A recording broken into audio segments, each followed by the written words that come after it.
Bismillahirrahmanirrahim. Assalamualaikum warahmatullahi wabarakatuh.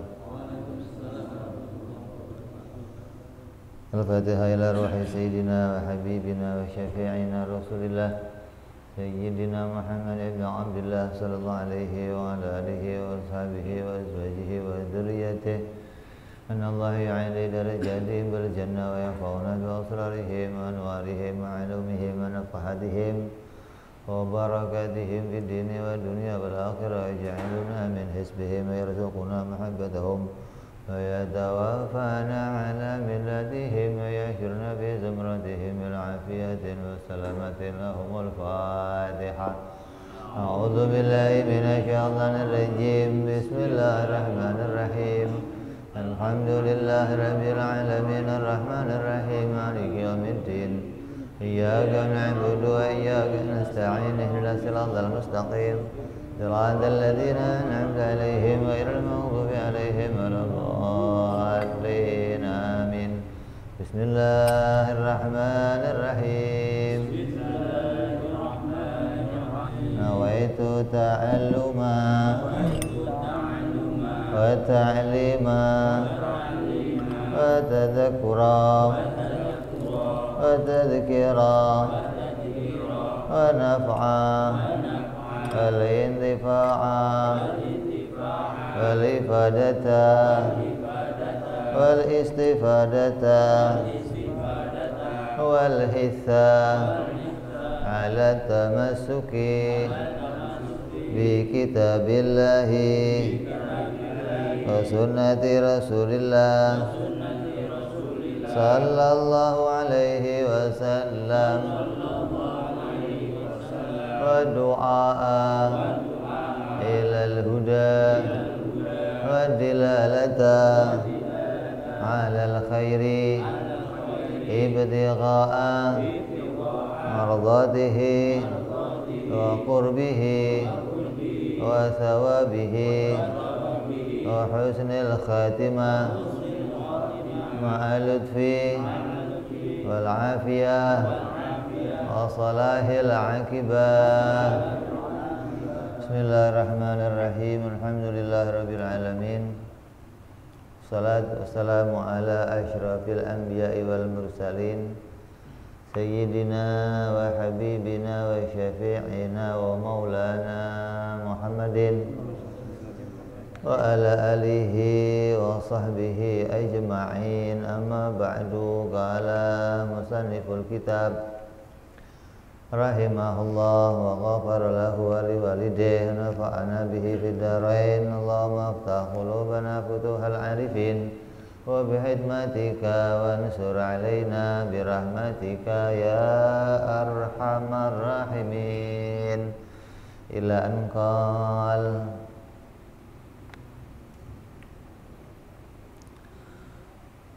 Sudah kita bahas tentang hukum akli, wajib, mustahil, dan jaiz. Musannif mendahulukan pembahasan hukum akal ini karena nanti di dalam pembahasan ilmu tauhid membahas sifat-sifat Allah dan sifat-sifat para rasul, itu pembahasannya hanya akan membahas seputar sifat yang wajib, sifat yang mustahil, dan sifat yang jaiz. Pada rasul akan dibahas itu, pada Allah juga akan dibahas itu. Maka sebelum membahas itu, kita mendahulukan memahami wajib, mustahil, jaiz, agar kamu nanti nggak nanya lagi waktu udah masuk sifat Allah. Allah wajib melihat. Wajib itu apa, Bib? Maka repot. Wajib apa? Nanya lagi. Maka kamu harus tahu dulu wajib, mustahil, jaiz, biar nggak bolak-balik nanya. Biar ngajinya lancar terus, nggak udah sampai depan balik ke belakang lagi, depan balik belakang lagi. Jadi wajib itu apa pengertiannya? Wajib pengertiannya apa? Hah? Ente pegang buku enggak? Coba dibaca. Apa wajib itu?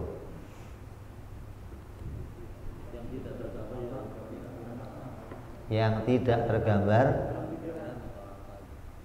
apa? Apa yang enggak tergambar apanya? Ya sesuatu yang tidak tergambar apanya. Terus dong baca terus. Belum selesai itu. Nah, mau coba baca yang betul bacanya. Orang tua begitu baca, itu yang mudah dong. Wajib adalah sesuatu yang tidak tergambar dalam pikiran akal. Tiadanya pengertian wajib. Titik. Wajib sesuatu yang tidak tergambar di dalam akal. Apanya? Nah, titik itu cuma segitu. Sesuatu yang tidak tergambar dalam akal tiadanya. Nah, begitu. Berarti yang tergambar apanya? Kalau tidak tergambar tiadanya, berarti yang tergambar apanya? Adanya. Begitu. Jadi wajib apa?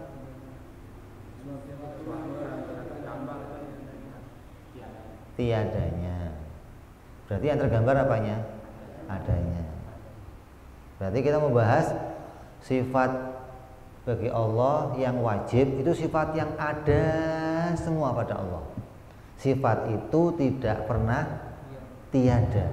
Makanya dikatakan wajib, tidak tergambar di dalam akal tiadanya. Jadi sifat yang wajib itu akal hanya akan meyakini, menemukan sifat itu selalu ada pada Allah. Nyambung. Terus yang kedua mustahil apa?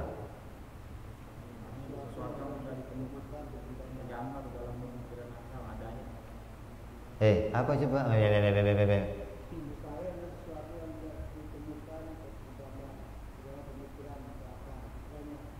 Apanya? Sesuatu yang tidak tergambar di dalam akal pikiran adanya. Berarti yang tergambar apa? Hah? Tiadanya. Berarti sifat yang mustahil itu sifat yang tidak pernah ada. Berarti selalu tidak pernah ada. Berarti selalu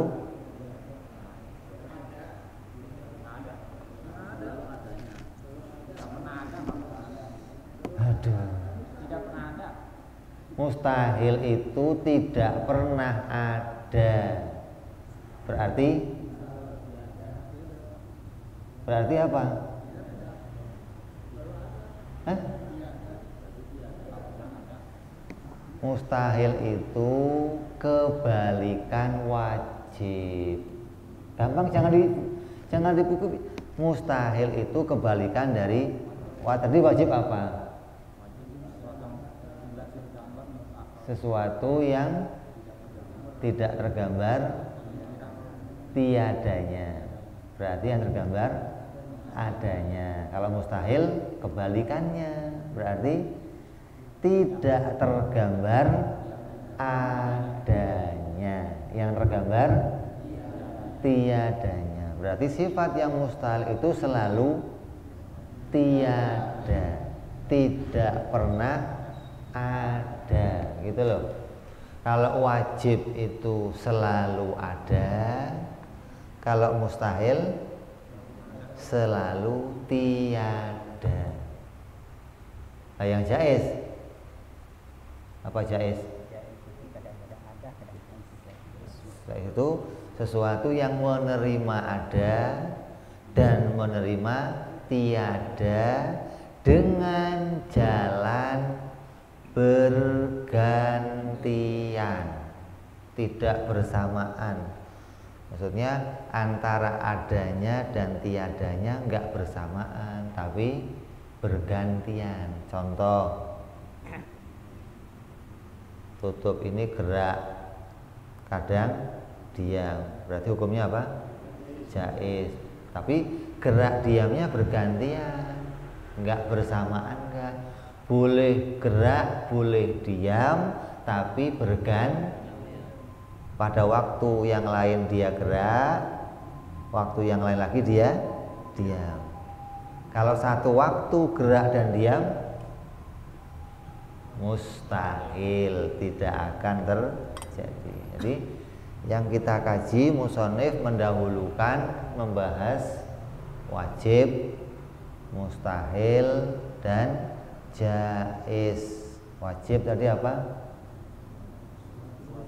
Yang selalu ada, nggak pernah tiada. Kalau mustahil selalu tiada, nggak pernah ada. Kalau jaiz terkadang ada dan terkadang tiada, bergantian.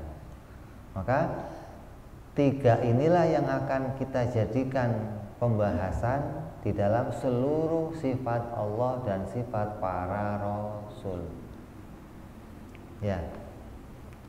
Sifat Allah yang akan kita bahas yang wajib ada 20. Ada berapa? Yang apa? Berarti yang 20 ini bagi Allah artinya tidak pernah tiada. Berarti yang 20 ini disebut wajib, sifat yang bagi Allah nggak pernah tiada. Berarti selalu ada. Lah, yang mustahil bagi Allah juga ada 20. Artinya yang mustahil itu 20 itu tidak pernah ada pada dirinya Allah. Selalu tiada. Terus yang jaiz bagi Allah satu. Artinya apa? Boleh ada pada Allah, boleh juga tiada pada Allah. Jumlahnya berapa? 41. Yang wajib bagi Nabi ada berapa? 4. Artinya apa? Yang wajib sifat yang tidak pernah tiada dari dirinya Nabi, selalu ada. Yang mustahil ada 4. Artinya sifat yang tidak pernah ada pada dirinya Nabi. Yang jaiz 1. Artinya yang boleh ada juga boleh tiada pada dirinya Nabi. Sifat Allah 41, sifat Nabi 9, jumlahnya 50. Itulah akidah Ahlus Sunnah wal Jamaah di dalam mengenal sifat Allah dan sifat para rasul. Terus kita akan masuk pada sifat yang pertama, yaitu sifat wujud. Wajib Allah ada. Artinya apa? Wajib Allah ada. Pengertiannya apa? Sifat ada tidak pernah tiada pada dirinya Allah. Maka dikatakan sifat ada bagi Allah hukumnya wajib. Nah, kalau kita ada enggak? Kita ada enggak? Nah, kalau enggak ada, lu colok matanya juga. Ya. Ada enggak? Ada. Hukumnya apa? Adanya kita hukumnya apa? Jaiz. Artinya ada ya boleh, tidak ada juga boleh. Kalau ada bagi Allah wajib, kalau enggak ada mustahil. Jadi wajib ada bagi Allah, lawannya mustahil tiada bagi Allah. Jadi adanya Allah itu enggak pernah berubah menjadi tiada, enggak pernah. Kalau adanya kita, tadi kamu di sini enggak? Enggak, sekarang ada. Berarti kamu kadang di sini, kadang enggak. Nanti kamu itu boleh ada, boleh enggak ada. Nanti setelah di sini enggak ada lagi di sini. Jadi kadang ada, kadang enggak ada, gitu kan? Nanti disebut adanya. Nah, kalau adanya Allah wajib. Artinya enggak pernah tiada. Nah, ada itu apa? Ada itu apa? Itu hukumnya. Ada itu apa? Meja ada, matahari ada, tembok ada, sorban ada. Ada itu apa? Bahasa Arab wujud, bahasa sini ada bolak-balik dong. Wujud bahasa Arab, bahasa Indonesia ada. Wujud itu apa? Allah wujud nggak? Berbentuk? Nah, berarti wujud bukan bentuk. Wujud itu apa? Sifat yang bagaimana? Itu hukumnya, pengertiannya. Hah? Masa kamu ngomong ada doang nggak ngerti ada gimana sih?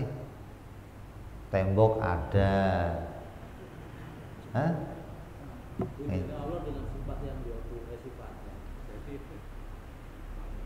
Allah itu wujud. Sama kita ngomong meja itu wujud. Pengertiannya wujud itu apa? Iya. Ada itu maknanya bisa ditemukan, gitu loh. Sesuatu yang bisa ditemukan disebut ada. Kalau nggak bisa ditemukan, tiada. Nah gitu dong. Apapun yang bisa ditemukan namanya ada. Kalau nggak bisa ditemukan, tiada. Ditemukan itu maknanya disaksikan sifat-sifatnya. Kalau nggak disaksikan sifat-sifatnya namanya tiada, gitu loh. Malaikat ada nggak? Malaikat ada nggak? Kamu lihat? Belum, bukan enggak, belum. Nanti tunggu aja, nggak usah buru-buru. Nggak usah buru-buru pengen lihat, nanti juga lihat. Ada nggak? Malaikat ada, jin ada, Allah ada. Artinya apa? Bisa diketahui sifat-sifatnya. Di sesuatu yang bisa diketahui sifat-sifatnya itu namanya perkara yang ada. Meja ada. Kenapa disebut ada? Bisa diketahui sifat-sifatnya atau bisa ditemukan sifat-sifatnya. Nanti wujudul hal namanya maujud. Kalau nafiyul hal itu namanya tiada. Disubutul hal itu namanya wujud. Sebaliknya nafiyul hal itu namanya tiada. Sesuatu yang ditemukan keadaannya seperti apa? Ditemukan kotaknya, ditemukan tingginya, ditemukan panjangnya, ya pasti ada barangnya, gitu loh. Kalau enggak ditemukan keadaannya, ya namanya enggak ada, gitu loh. Lah Allah bisa enggak ditemukan adanya? Ya bisa. Lah iya, ada itu kan juga sifatnya Allah. Dari mana kita menemukan Allah itu ada? Nanti itu bicara dalil, ya kan? Sekarang kita lagi mau mengenal dulu ada itu apa, gitu loh. Kalau bicara buktinya apa kalau Allah itu ada, oh lain lagi. Buktinya ya ciptaannya ini. Karena ada ciptaannya, yang menciptakan ya pasti ada. Artinya menciptakan itu bisa kita temukan sifat-sifatnya karena kita melihat ciptaannya. Kalau dia bisa menciptakan, pasti dia punya sifat kudrat, iradat, ilmu, hayat, pasti. Nah kalau punya sifat itu juga pasti wujud. Masa ada ilmunya, ada hidupnya tapi nggak ada barangnya, bisa? Nggak mungkin. Kalau ada hidupnya, ada ilmunya, pasti ada wujudnya. Jadi yang pertama kita mau mengenal wujud itu, bahasa Arab, bahasa Indonesianya ada, bahasa Jawanya ono, wonten, bahasa apa? Sunda ayak, ayak kene. Apa pengertiannya? Sesuatu yang bisa ditemukan sifat-sifatnya atau keadaannya, namanya ada. Nah, kalau kamu kok mau nyari sesuatu tapi nggak bisa kamu temukan keberadaannya atau sifat-sifatnya, halnya, maka akan katakan nggak ada sesuatunya. Nah, Allah itu mustahil tiada. Artinya mustahil tidak ditemukan keberadaannya, itu mustahil gitu loh. Nah kalau kita nggak mustahil, boleh saja ditemukan keberadaannya, boleh enggak? Ya, tadi keberadaan kamu di sini nggak ada, sekarang ada, sebentar lagi nggak ada lagi. Ini orang kemana sih? Kadang ada, kadang nggak ada. Nanti kita itu keberadaannya namanya jaiz, ada ya boleh. Matahari kalau siang ada, kalau malam nggak kelihatan gitu. Ketika nggak ditemukan keberadaannya dikatakan nggak ada gitu loh. Jadi nggak kelihatan itu maknanya ya barangnya ada, bisa ditemukan, cuman nggak terlihat aja gitu loh. Ya, ini sifat yang pertama. Wajib Allah itu ada. Nah, adanya Allah beda dengan adanya kita. Di mana bedanya? Bedanya di mana?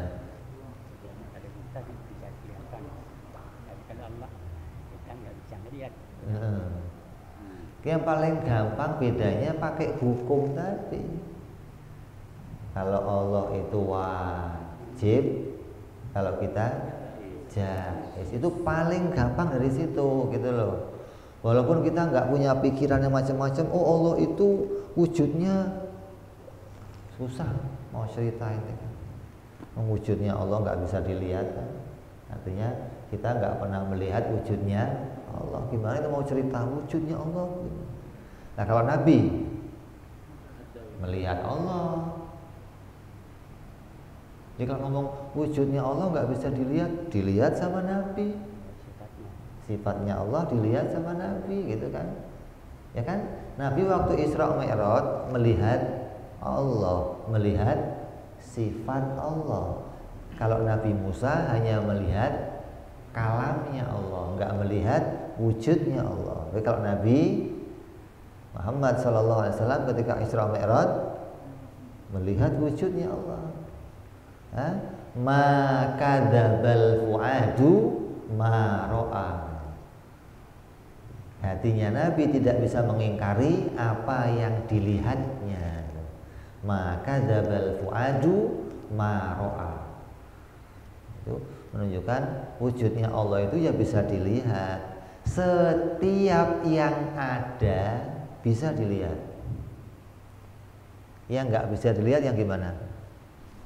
Yang nggak ada, nggak ada dilihat bagaimana mau nggak ada? Kalau ada bisa dilihat. Lah kok saya nggak lihat? Oh karena terbatas. Penglihatan kita terbatas. Kamu bisa lihat malaikat nggak? Ada nggak malaikat? Ada. Kenapa nggak bisa dilihat? Terbatas. Jadi Allah itu ya bisa dilihat. Kapan lihatnya? nanti ketika orang mukmin ada di surga, orang mukmin akan ditunjukkan wujudnya Allah. Tapi bukan Allah di dalam surga, bukan. Orang mukmin yang di dalam surga akan diperlihatkan wujudnya Allah. Di mana Allahnya? Yang enggak bertempat. Yang bertempat orang mukminnya bertempat di dalam surga. Allahnya yang enggak butuh tempat. Wong ada surga ya Allah ada, enggak ada surga Allah juga ada. Hingga adanya Allah enggak terikat sama surga. Mau ada surga ya dia ada, mau enggak ada surga juga dia ada. Jadi orang mukmin nanti akan dimasukkan surga dan dilihatkan kepada Allah yang tidak berada di dalam surga gitu. Jangan. Kalau di padang pasir, Kenapa? bisa ngelihat nggak pada saat manusia semua ada di padang pasir? Lihat siapa? Allah. Di dunia juga bisa. Allah itu nggak pernah nggak ada kan. Jadi dilihat dari mana saja. Iya. Hanya saja di dunia ini kita tidak diperlihatkan kepada wujudnya Allah. Kenapa? Kalau diperlihatkan di dunia berarti nggak ada perintah iman. Wong kelihatan masa suruh iman gimana? Iman itu kan berita. Kamu disuruh percaya, ya kan? Nah kalau Allahnya kelihatan, ya bukan berita namanya. Lagi lihat sendiri gitu loh, ya kan? Kayak surga, neraka, ditunjukkan gimana? Ya bukan iman namanya, gitu loh. Kayak malaikat, iman nggak sama surga? Enggak, mau kelihatan iman gimana? Malaikat bukan percaya surga, ngelihat surga. Kalau kita percaya adanya surga, gitu loh. Kalau malaikat nggak percaya. Kok nggak percaya? Lah lihat surga, bukan cuma percaya, gitu loh. Nah, melihat Allah di dunia itu khusus bagi baginda kita Nabi Muhammad SAW. Hingga nanti untuk orang yang beriman akan dilihatkan kepada Allah di dalam surga. Jadi sebenarnya di dunia juga kita lihat Allah bisa, di padang mahsyar bisa, di surga bisa, gitu loh. Kenapa? Tinggal dibuka hijabnya, lihat. Kalau ditutup hijabnya, nggak lihat, gitu kan? Nah, Allahnya nggak tergantung sama tempat. Mau kita di dunia ya bisa lihat Allah, wong Allah nggak di dunia nggak di akhirat. Mau kita di padang mahsyar ya bisa lihat Allah, Allah kan nggak di dunia nggak di akhirat. Mau di surga juga bisa lihat Allah kalau dibuka hijabnya. Kalau enggak, ya nggak bisa, gitu loh. Lah di dunia ini yang dibuka hijabnya siapa? Nabi Muhammad SAW. Selainnya malaikat nggak lihat, jin nggak lihat, apa nggak lihat, gitu loh. Nah, nanti di surga baru akan dibuka hijabnya. Kenapa kok di surga? Karena itu hadiah dari Allah. Tempatnya hadiah di mana? Tempat menerima hadiah di mana? Tempat menerima hadiah di mana? Di surga, ya kan? Tempatnya manusia menerima hadiah dari Allah di dalam. Nah, nanti selain mendapatkan surga, kata Allah akan ditambahin lagi. Apa itu? Melihat kepada Allah Subhanahu wa taala, gitu loh. Wujuhu yawma idzin nadhirah ila rabbiha nadhirah. Semua wajah akan melihat kepada Allah Subhanahu wa taala. Nah, lihatnya bagaimana? Ya lihatnya enggak seperti lihat kita. Kalau saya lihat kamu kan adepan, pelototan. Kalau kita lihat Allah, ya enggak begini, enggak. Terus gimana? Enggak tahu. Karena Allah itu adanya enggak bertempat, enggak seperti kita. Jadi bukan adep-adepan begini. Maksudnya begini, kalau adep-adepan itu, kalau saya sudah sumpek lihat kamu, saya tinggal balik kan, kelihatan nggak? Nggak kelihatan. Lah kalau kamu nanti melihat Allah, kamu mau ngadep kemana aja lihat Allah, gitu loh. Karena Allah nggak berada pada arah tertentu. Kalau saya lihat kamu ada pada arah tertentu. Kalau saya melengos, ya nggak ngelihat kamu lagi, gitu loh. Nanti kamu nggak bisa melengos dari Allah. Apapun yang akan kamu saksikan, ya hanya melihatnya Allah. Ketika hijab itu dibuka, bahkan di samping kamu nggak lihat. Bahkan diri kamu di mana kamu nggak tahu, gitu loh. Kenapa? Karena yang terlihat hanya Allah Subhanahu wa Ta'ala.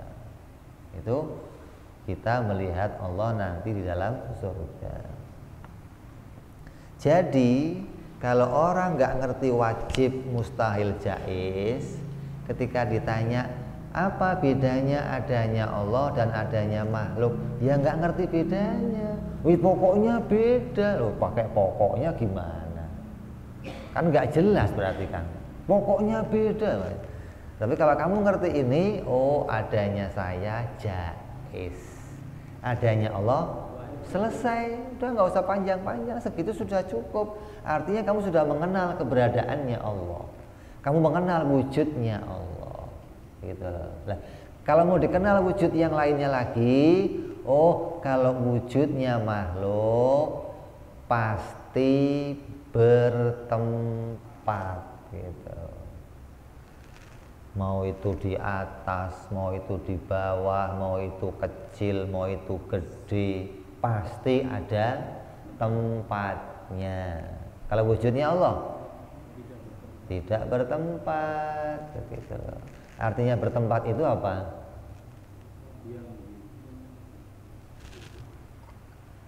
Diam. Kalau gerak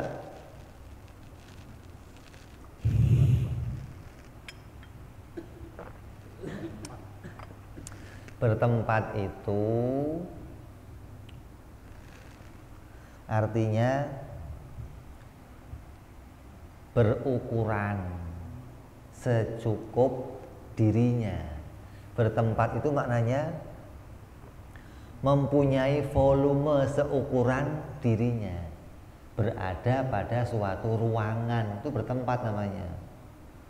Berada pada suatu ruangan yang ruangan itu secukup dirinya sendiri.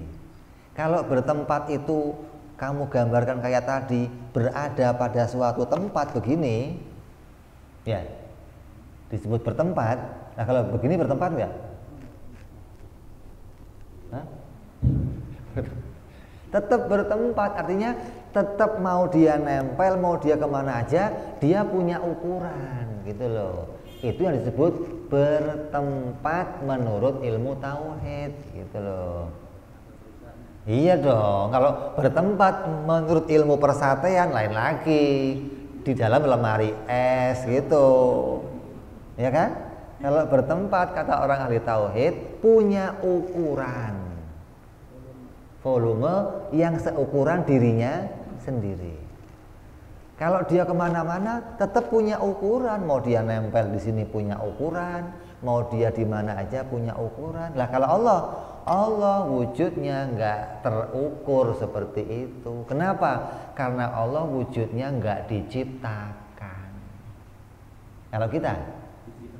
Kalau diciptakan berarti diukur, ya kan? Kamu motongin sate diukur nggak? Nggak diukur nggak? Lah ya berarti kan ada ukurannya kan? Nah begitu, apapun yang diciptakan pasti ada ukurannya. Kenapa? Karena dia diciptakan maka terukur keadaannya, begitu loh. Lah Allah enggak, lah itu bedanya begitu. Itu beda yang kedua. Beda yang pertama yang paling gampang pakai hukum. Apa? Adanya Allah wajib, adanya kita jaiz. Nah, biar kamu nggak bayangin Allah gimana caranya. Oh, adanya Allah tidak bertempat atau tidak berukuran. Kalau adanya kita bertempat, berukuran, gitu loh. Sehingga Allah itu nggak di langit, nggak di bumi, nggak di dunia, nggak di akhirat. Kenapa? Kalau Allah ada di langit berarti bertempat, berarti dia berukuran. Gede mana Allah sama langit? Begitu akhirnya kan? Ya kan? Allah di dunia bertempat. Nanti gede mana Allah sama dunia? Apalagi ngomong begini, Allah duduk di atas kursi, gimana? Gede mana Allah sama kursinya? Begitu akhirnya kan? Karena jadinya Allah dipakai ukuran ketika Allah itu dipersandingkan dengan makhluk. Maka orang yang iman mengatakan Allah di atas mesti nggak ngaji. Artinya nggak ngaji tentang sifat-sifat Allah, nggak ngerti mukhalafah lil hawadis, nggak ngerti laisa kamislihi syai'un, nggak ngerti walam yakun lahu kufuwan ahad. Sih begitu. Lah kan tulisannya di Quran innallaha ala arsyistawa, Allah bersemayam di atas singgasana. Nah sekarang kita cocokkan dengan ayat yang lain. Tafsir yang paling tinggi itu ayat Quran ditafsirkan dengan ayat Quran yang lain. Karena ayat Quran itu nggak mungkin bertentangan satu ayat dengan ayat yang nggak mungkin. Lah tafsir innallaha ala arsyistawa coba disandingkan dengan laisa kamislihi syai' dengan walam yakun lahu kufuwan, biar nggak berseberangan gimana gitu dong. Jangan pokoknya ayatnya begini, kalau saya imani begini saya nentang ayat yang lain. Berarti nggak mungkin masa saya ayat yang satu bertentangan dengan ayat yang lain. Quran jadinya kontroversi, bertolak belakang antara berita yang satu dengan berita yang nggak benar kalau begitu, gitu loh.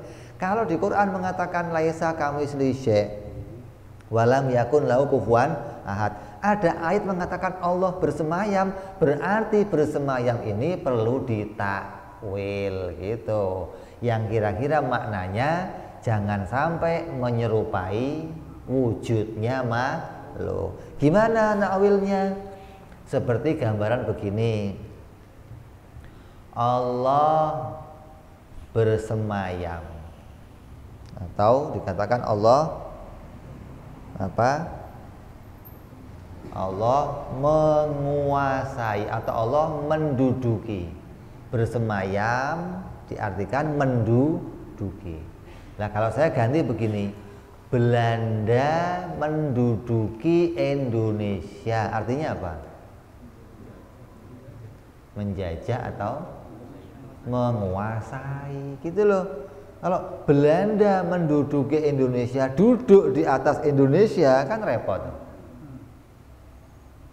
Ya, jadi menduduki itu artinya menguasai. Atau begini, kamu ngomong sama anak kamu, nak, sekarang bapak sudah megang pasar. Artinya apa? Enggak, pegang-pegang enggak? Kalau kamu ngomong sama anak kamu yang kecil, anak kamu nggak ngerti menguasai. Bapak, nak, udah pegang pasar. Aku juga bisa pak pegang pasar pak, pegang-pegang doang. Gitu loh. Anak itu nggak ngerti megang pasar maknanya menguasai. Nah itu orang-orang yang mengartikan Allah bersemayam dengan duduk itu anak kecil. Quran bukan untuk anak kecil, Quran untuk orang yang berpikir dewasa. Perkataan megang ares itu maknanya menguasai ares, bukan Allah pegang-pegang ares. Gimana sih? Paham? Gitu. Jadi wujud Allah yang pertama kita mau imani, Allah wajib wujud. Apa sih pengertian wujud bagi Allah? Wujud itu sesuatu yang bisa ditemukan keadaannya atau sifat-sifatnya atau haliyahnya. Lawannya mustahil, Allah tiada, maknanya tidak ditemukan haliyahnya atau sifat-sifatnya. Bedanya apa wujudnya Allah dengan wujudnya makhluk? Oh bedanya yang pertama Allah wajibul wujud. Kalau makhluk jaizul wujud. Nah yang kedua apa yang mau kita pahami dari wujudnya Allah? Wujudnya Allah bukan jirim. Wujudnya kita jirim. Jirim tahu kan? Kamu nggak akan menemukan kalimat jirim di pelajaran ilmu lain. Coba. Jadi jirim itu kode etik dalam ilmu tauhid. Untuk apa? Untuk menisbatkan, menunjukkan sesuatu yang wujudnya itu terikat oleh ruangan atau ukuran. Nah Allah wujudnya nggak terikat oleh ukuran atau ruangan, hingga wujudnya Allah nggak disebut jirim begitu. Jadi bedanya wujudnya kita disebut jirim, wujudnya Allah nggak disebut jirim. Jirim bahasa Indonesianya apa, Beb? Benda, gitu aja. Hah? Wujudnya kita benda, mau itu benda padat, mau itu benda cair, mau itu benda kentut. Kentut kan gas kan? Mau cair, mau padat, mau gas, itu pasti benda, pasti bertempat, pasti berukuran. Lah, wujudnya Allah tidak demikian. Lah gimana? Kalau dituntut gimana? Kamu nggak dituntut untuk tahu, gitu loh. Kamu cukup tahu mukhalafah lil selesai. Laisa kamislihi. Kamu nggak dituntut yang seperti ini loh, nggak ada. Kalau dituntut, kamu nggak akan bisa menemukannya karena wujudnya Allah nggak ada contohnya. Nah ya wong satu-satunya cuma Dia yang punya, contohnya mana? Berarti dua dong, sama kayak makhluk jadinya nanti ada lainnya. Kalau wujudnya benda, banyak contohnya. Makanya saya sering menggunakan contohnya gelas, piring, meja. Kenapa? Karena wujudnya benda itu dicontohkan apa aja sama. Benda-benda juga, enggak terus benda wujudnya ya harus contohnya pakai matahari kayak Quran. Ya kelamaan, repot. Kalau malam nggak ada matahari gimana? Kan susah. Jadi benda itu mau pakai contohnya apa saja bisa. Mau pakai meja ya bisa. Mau pakai gelas ya bisa. Itu kenapa? Karena keadaannya sama-sama bertempat, sama-sama berukuran, sama-sama dia ada pada suatu ruangan. Lah, kalau nanti wujudnya alam ini nggak ada, yang ada siapa? Allah. Lah, ruangan ini ada nggak? Ruangan kosong ini kan kalau kita nggak ada, ruangan ini masih ada nggak? Nggak ada. Hah? Ya nggak ada. Ada nggak? Ruangannya yang ada. Oh, beda nih. Ruangnya ada nggak? Nggak ada. Nggak ada. Kata kamu ada. Lah ya kalau makhluk semua nggak ada, itu ruangan kosongnya itu ada nggak? Adanya? Yang ada hanya Allah. Ruangan? Nggak ada. Lah ya ruangan kosong itu tinggal ruangan kosong berarti? Udah nggak ada. Nggak ada. Yang ada hanya Allah. Yang ada hanya Allah.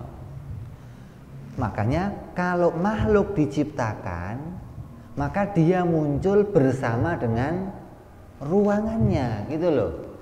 Kalau makhluknya hilang, juga hilang bersama ruangannya, gitu loh maksudnya. Jadi kalau makhluk ini nggak ada, yang ada hanya tidak dibatasi oleh ruangan. Lah, ada yang paham begini, kalau malam ini nggak ada ya tinggal ruangan kosong doang sama Allah. Loh, repot nih. Berarti adanya Allah dan ruangan kosong, berarti Allah terbatas kalau begitu keberadaannya. Ya, jadi ruangan itu dan diri kita itu selalu bersamaan. Kalau sayanya nggak ada, ruangannya nggak ada, gitu loh. Jadi ruangan yang Allah ciptakan, langit, bumi, semuanya ini kayaknya kosong ruangan. Ini kalau makhluk itu nggak ada nanti, atau sebelum dulu makhluk ada, ruangan ini nggak ada semua. Karena ruangan itu selalu terkait bersama bendanya. Kalau bendanya ada, ruangannya ada. Kalau bendanya nggak ada, kita masuk Isya, kita dengar adzan Isya sebentar. Fadhal.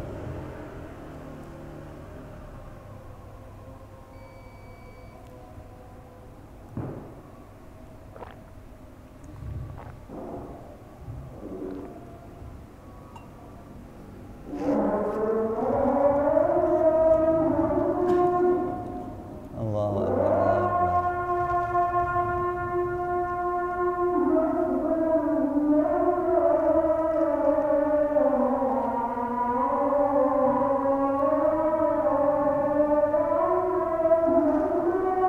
Allahu Akbar, Allahu Akbar.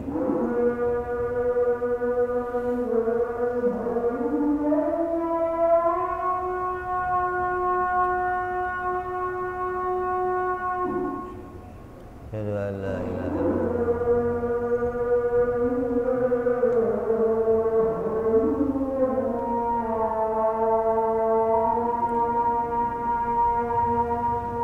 Asyhadu an la ilaha illallah.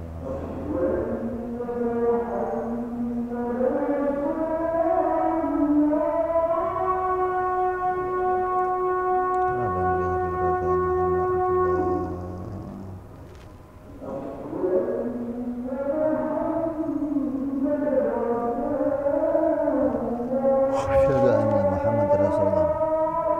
Rabban bi habibi qita Muhammad ibn Abdullah.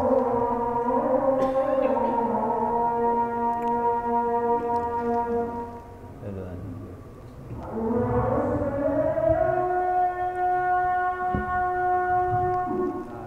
haula wala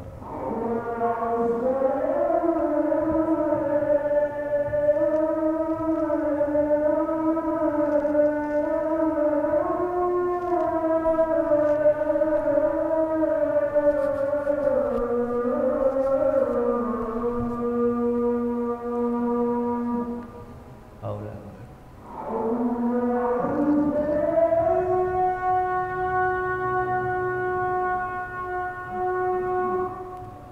haula wala haula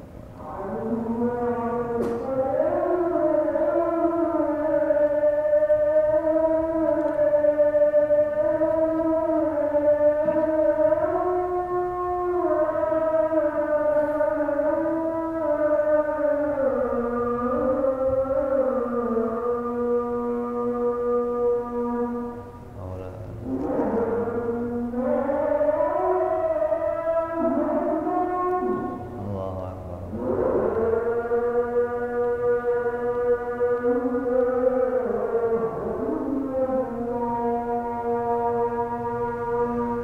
La ilaha illallah Muhammadur Rasulullah sallallahu alaihi wasallam.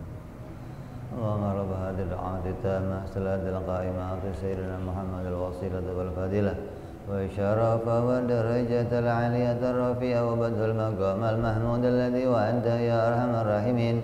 Rabbi ighfir li wa li walidayya, Rabbi ighfir li wa li walidayya, Rabbi ighfir li wa li walidayya ya Allah. Rabbi ighfir li wa li walidayya warhamhuma kama rabbayana saghira. Allahumma barik lana wa fi auladina wa hafidhum wa la tadurruhum warzuqna birrahum wa wafiqhum li ta'atik. Allahumma barik lana wa lahum fil hal wal ma'al wal 'iyal bi jahi kabiril muta'al. Wa sallallahu ala sayyidina Muhammadin wa ala alihi wa sahbihi wasallam walhamdulillahi rabbil alamin.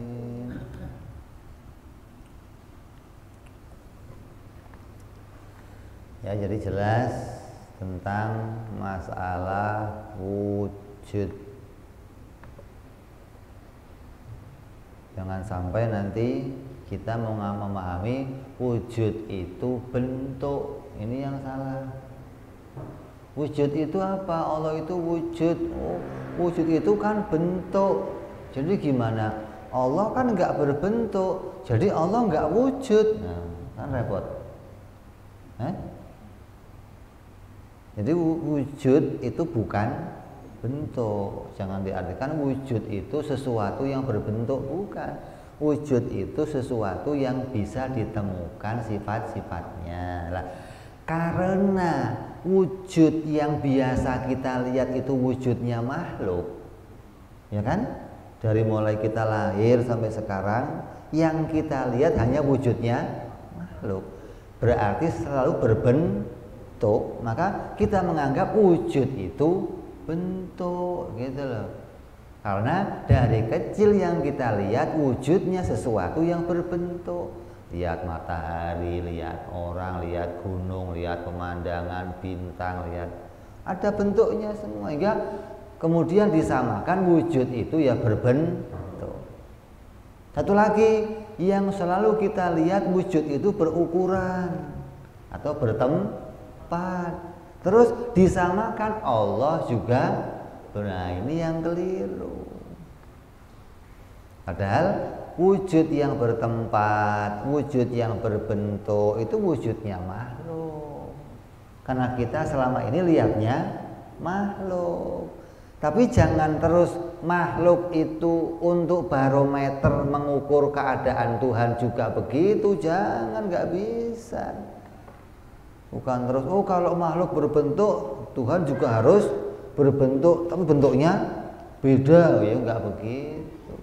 Oh kalau jiri makhluk itu bertempat, kalau Allah bertempat tapi tempatnya nggak bisa begitu, gitu loh. Makanya kamu harus ngaji. Kalau nggak ngaji, mesti begitu pemikiran kamu. Kenapa? Karena mencoba mencari sendiri, tanpa guru, tanpa penuntun, akhirnya mengeneralisasi, digebiah uyah, disamakan semua. Kalau wujud itu ya begitu mesti. Wujudnya Allah bertempat. Katanya Allah ada nggak ada? Tempatnya di mana? Tempatnya kok di mana? Ngomong Allah itu tempatnya di mana? Itu nanyanya udah salah. Mau dijawab salah, nggak dijawab salah, gitu loh. Kenapa? Karena nanyanya udah salah. Sama kayak begini. Sendal itu udah tidur belum? Jawabnya apa? Ngomong belum tidur salah. Ngomong sudah tidur, karena pertanyaannya salah, gitu loh. Wong sendal kok tidur? Sendal kan nggak punya sifat tidur, gitu loh. Begitupun Allah. Allah bertempat di mana? Tempat itu bukan sifatnya Allah.